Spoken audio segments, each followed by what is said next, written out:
It's the day of days on Detroit Muscle. Are you ready to see our bird fly the coop?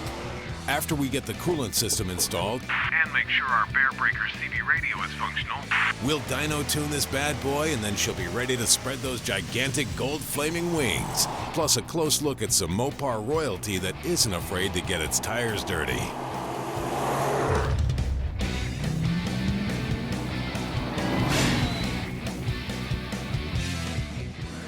Today our TA Bandit's making its getaway. Now loaded with a lot of new loot since we started this Pontiac project.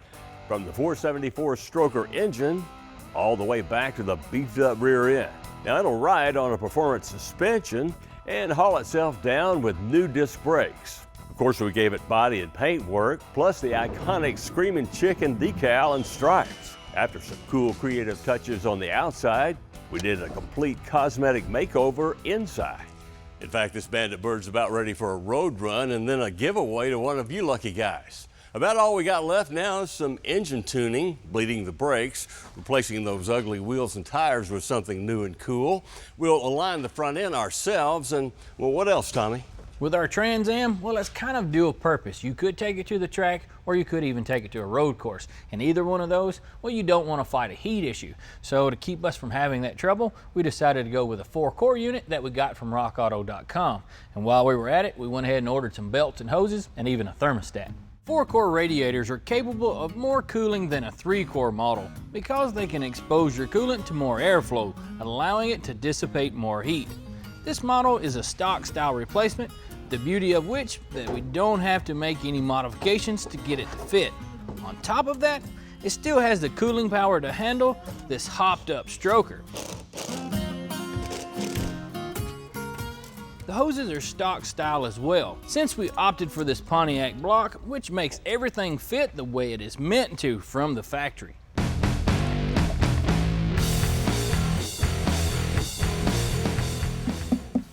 If you are old enough to remember the 70s, you know what this is all about.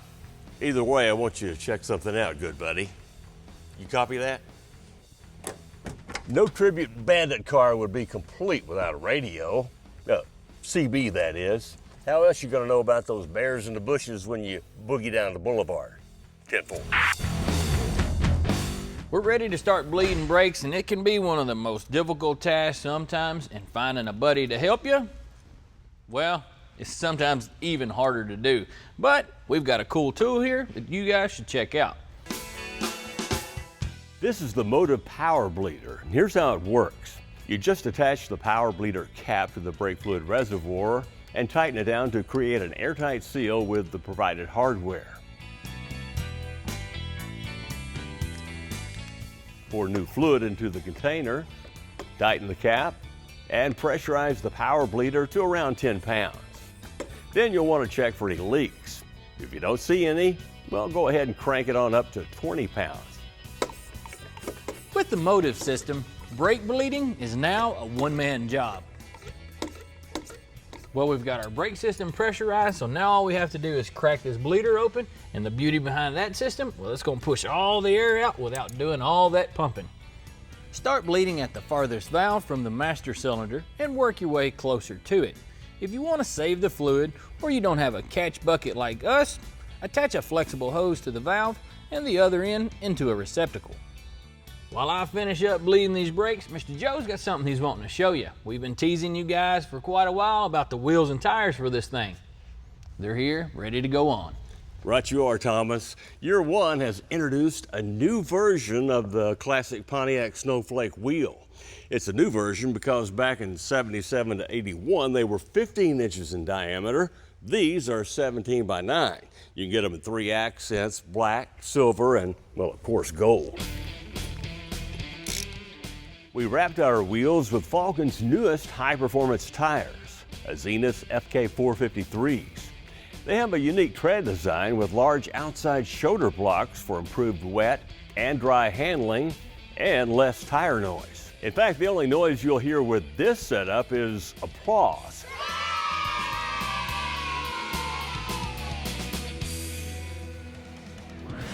As soon as you're done clapping for joy, make sure you stick around to know how to align your own front end with an affordable tool. Oh, did we mention that a celebrity lookalike was going to make an appearance? Uh-oh, wardrobe malfunction.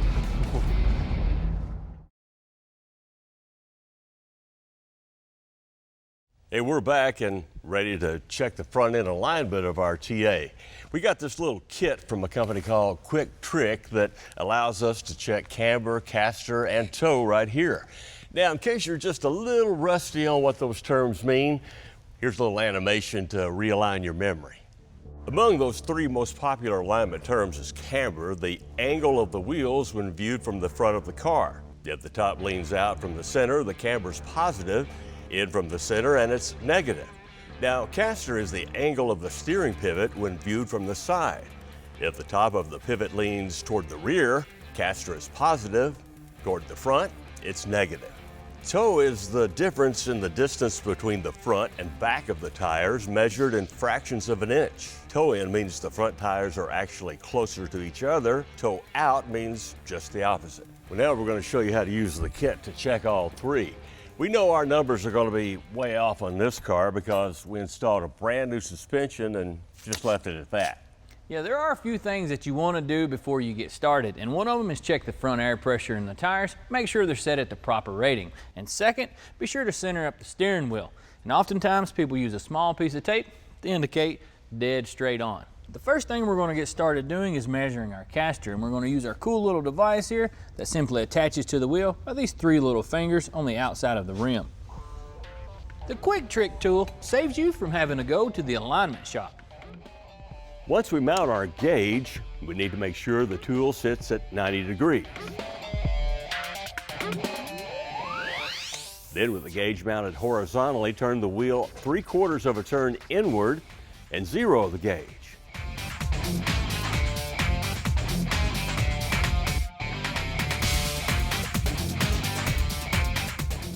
Then turn the wheel back to the starting point and outward 3/4 of a turn.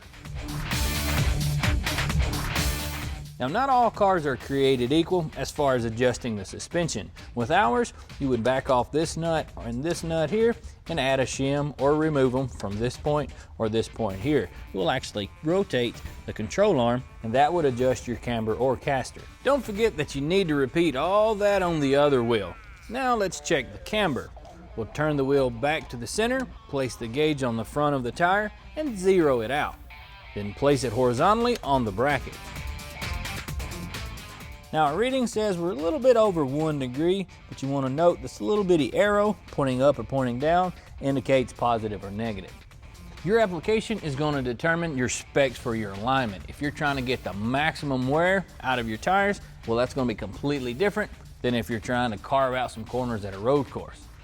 Now to get our toe readings, we're going to use these tape measures from the kit laid across the floor in front of each front tire and make sure to lock them in place. Now we need to go to the other side, slip the ends of the tape measure into the slots of the bar. Now we can slide the tapes into the slots of the passenger side bar, front and back. And we are just about right. Both numbers match. Had the front number been larger than the rear number, that would mean we had toe out. If the rear number was larger, of course, toe in. The first time we dynoed our Trans Am, we got 152 horsepower and a whole lot of smoke. But this time around should be a different story altogether. We're going to play with the tuning a little bit on this beast, and Rodney Butler from Butler Performance came in to help us with it, starting with setting the timing.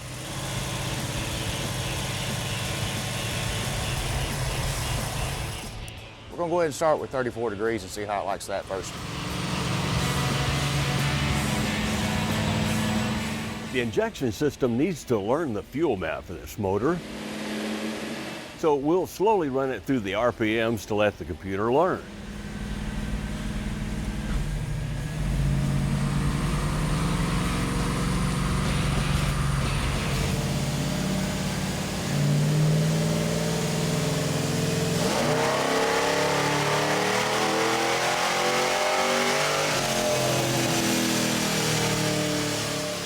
out of the box, 367 to the rear wheels, and 415 foot-pounds of torque.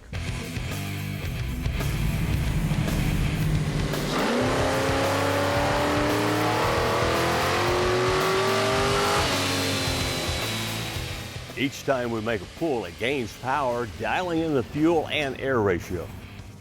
We're finding that as far as timing goes, it seems to prefer that 34-degree advance.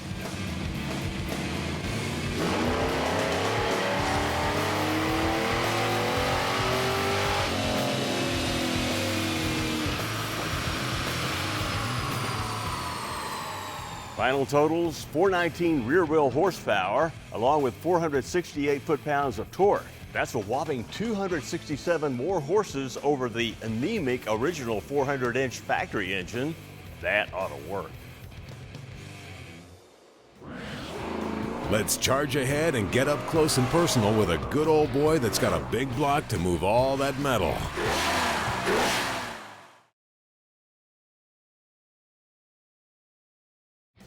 Detroit Muscle salutes a 1970 Charger RT.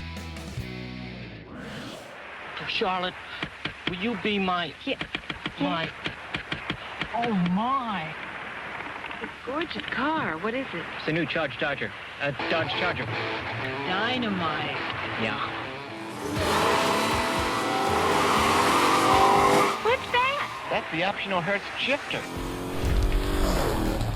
Hey, these new high-back seats? Yeah. See how nice they fit?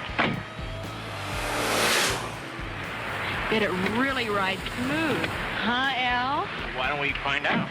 Elliot! Not sure how Elliot made out with his newfound friends, but we do know this: the second-generation Charger hit a home run with consumers. It was a departure from his first offering back in 1966, which was basically a fastback Coronet. Second gens were more aerodynamic, with styling cues befitting the track cars of the day. This one was a true barn find by owner Bill Fahey. It had a chicken coop on top and enough clothes to start a yard sale inside of it. It was in pretty bad shape. Took it completely apart, every nut and bolt, had it media blasted, sent the body to the paint shop and had them paint it on a rotisserie, and then when we got it back, I put it all back together. It took me about 4.5 years in total time to do it. 1970 was the first year for the Charger's 440 six-pack option, and with the original missing, Bill found and rebuilt his from a junkyard Super Bee. Paired with a 4-speed manual trans, it was a powerful combination. 390 horsepower, 490 torque. And from this Mopar weighing nearly 2 tons, 0 to 60 in 6 seconds, the quarter mile in 14.4. The RT stood for road and track, so the Dodge boys gave it a heavy-duty suspension sitting above wide-tread tires. New this year was a more aggressive front end with a wraparound front bumper. Large reverse side scoops were mounted on the front edge of the doors.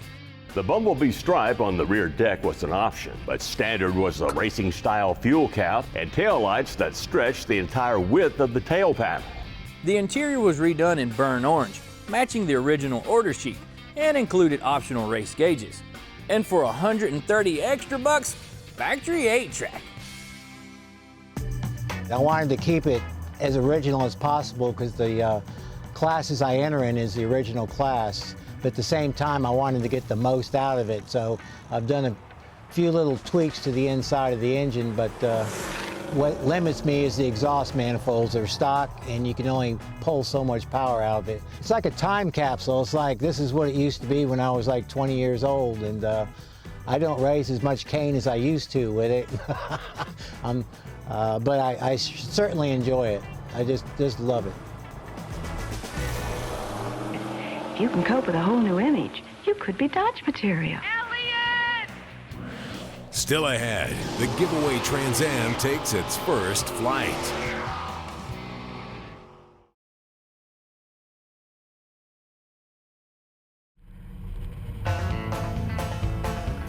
Understandably, this is going to be our favorite part of the Bandit Trans Am project, the payoff. Breaker wasn't down any smokies in the sky or the bushes. Finally getting to feel how the engine and other new parts perform together on the curves and straightaways. So what do you think, Joe?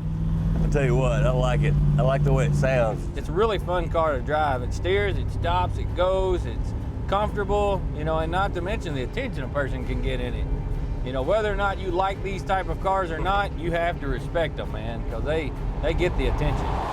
Some lucky dude or dudette is going to be getting this thing pretty soon too. That's going to be nice for them at least.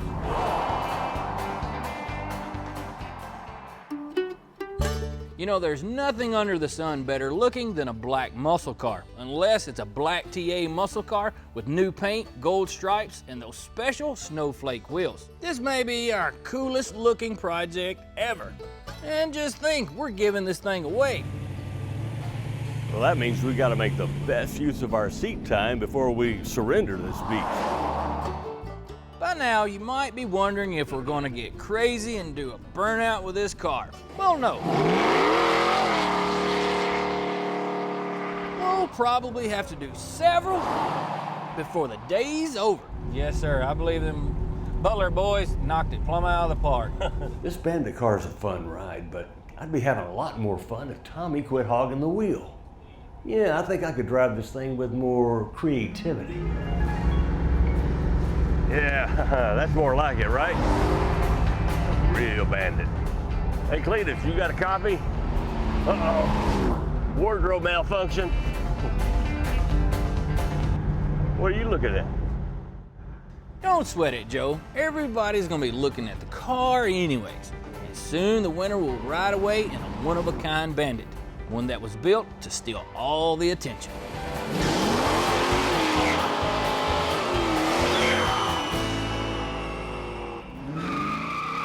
Yeah, it's fast and it's beautiful. So even though the TA is going to be kept indoors, it's going to need some protection.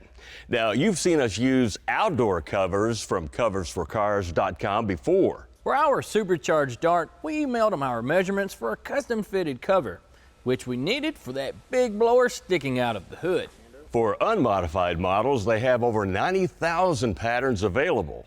Well, like the ones used for the '69 Project Camaro and the Edelbrock Mustang giveaway fastback. Since this car has a lot of time and money put into it, an affordable piece of insurance to safeguard it is a good investment. So it makes sense to rely on coversforcars.com for our Trans Am. Now, you could go out and buy a universal $30 cover and it'd keep the dust off of it, but it won't protect your prized ride from moisture and humidity that'll damage it over time. Coversforcars.com uses Kimberly-Clark's Block It material for their outdoor and indoor covers. It has 4 layers for a wide range of protection. This indoor dust top cover provides twice as much dust protection as woven flannel or single layer fabrics. It's breathable and releases trapped moisture, which we all know moisture equals corrosion. It's soft and won't reduce any of the gloss of your clear coat. It's light but thick enough to protect against dings and scratches. Well, you can even get a custom screen print to personalize it. On top of that, screen printing is available in up to 4 colors. Tom, just think of the logo possibilities like if you're in a car club. You bet, Mr. Joe. And to order online with free shipping, go to coversforcars.com. Well, speaking of free, we got another episode of Detroit Muscle for you next time, and it too won't cost you anything.